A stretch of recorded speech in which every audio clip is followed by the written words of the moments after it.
Una hija le comentaba a su madre cómo todo le iba mal. Había suspendido varias materias, su novio la había abandonado y su mejor amiga se estaba mudando de ciudad. Amargada de la vida, le contaba a su madre uno tras otro sus problemas y sus desavenencias. Mientras charlaban, su madre estaba preparando un pastel y le preguntó a su hija: ¿quieres comer algo? Y la hija le respondió: claro, mamá, ¿me das un pedazo de tu pastel? La mamá le contestó: ten, tómate este aceite. ¿Cómo vas a pensar?, respondió la hija. ¿Qué tal un par de huevos crudos?, preguntó la madre. ¡Qué asco, mamá!, respondió la hija. Entonces, ¿quieres algo de harina? ¿O qué tal bicarbonato?, insistió la madre. Mamá, todo eso es asqueroso, respondió la hija. A lo cual la madre responde: sí, todas estas cosas parecen malas por sí solas, pero cuando las unes de la manera adecuada, hacen un pastel delicioso. Así trabaja Dios. Muchas veces nos preguntamos por qué nos permite pasar por tiempos tan malos y difíciles. Pero Dios sabe que cuando pone todas estas cosas en orden, siempre serán para nuestro bien. Solo tenemos que confiar en Él, y tarde o temprano, estas cosas harán algo maravilloso. El apóstol San Pablo escribe algo muy interesante en la carta a los Romanos capítulo 8, versículo 28. Sabemos que todas las cosas cooperan para el bien de los que aman a Dios, de los que son llamados según su designio. Ver las cosas con los ojos de Dios es diferente que ver las cosas con los ojos del mundo, los problemas, las dificultades, las desavenencias. Viéndolas únicamente como algo malvado en nuestra vida nos va a llevar a la ruina, a la decepción. Pero cuando nos damos cuenta que esas cosas nos pueden llevar a un bien superior, aun siendo amargas, aun siendo difíciles, podemos confiar que Dios dispone todas estas cosas para nuestro bien porque Dios nos ama. Un día, los apóstoles, al ver a un hombre ciego de nacimiento, se preguntaban quién había pecado para que este hombre estuviera así, porque para ellos esa era una desgracia, y seguramente Dios había castigado a ese hombre por el pecado de sus padres o porque él mismo era un pecador. Y entonces se atrevieron a preguntarle a Jesús. Este suceso se nos narra en el Evangelio según San Juan capítulo 9, y al pasar, vio Jesús a un hombre ciego de nacimiento, y le preguntaron sus discípulos: Maestro, ¿quién pecó, este o sus padres, para que naciera ciego? Respondió Jesús: ni pecó este, ni sus padres, sino que eso ha ocurrido para que las obras de Dios se manifiesten en él.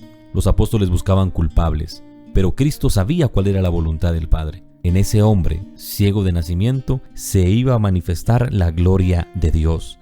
Y no se podía comparar nada la ceguera que él había tenido con el don que iba a recibir, el don no solo de la vista física, sino sobre todo de la vista espiritual. Hay quienes buscan culpables ante sus problemas y hay otros que buscan la solución en el Señor.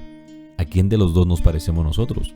¿A los apóstoles que buscan culpables o a Cristo, que en medio de la adversidad y en medio de la enfermedad, en medio de la ceguera de este hombre, vio que Dios podía hacer cosas maravillosas?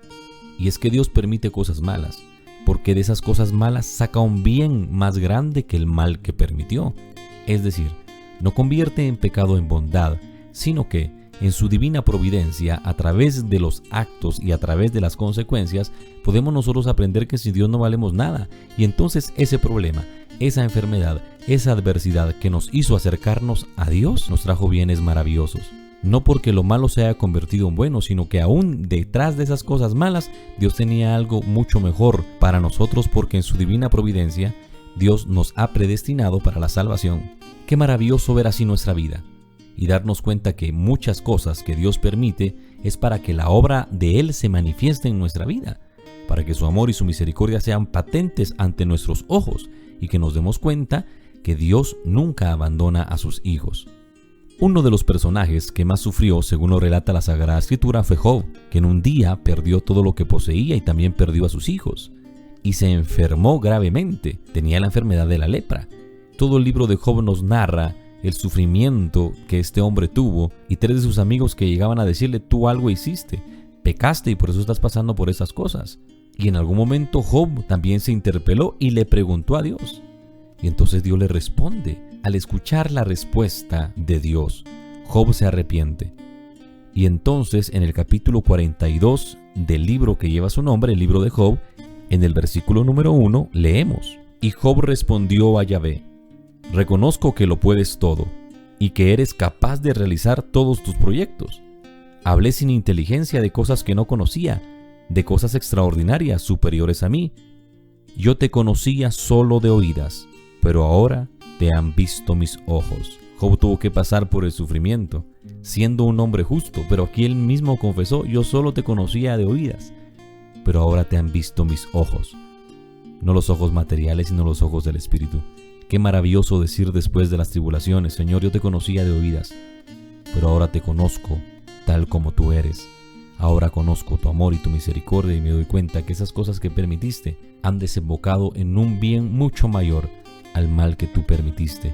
Señor, te doy gracias, porque en el camino de la vida tú dispones todas las cosas para mi bien. Me ayudas, me iluminas, me mandas pensamientos bondadosos, pensamientos de conversión. Tú conoces cómo va el camino que me lleva a la santidad. Vendrá con tropiezos, con caídas, pero tú, Señor, nunca me abandonarás. Tú siempre estarás conmigo, mostrándome que aún en los momentos oscuros, tú todo lo tienes bajo control. Ayúdame a tener paciencia y a tener fe para ver las cosas no con mis propios ojos, sino a través de los tuyos. Amén.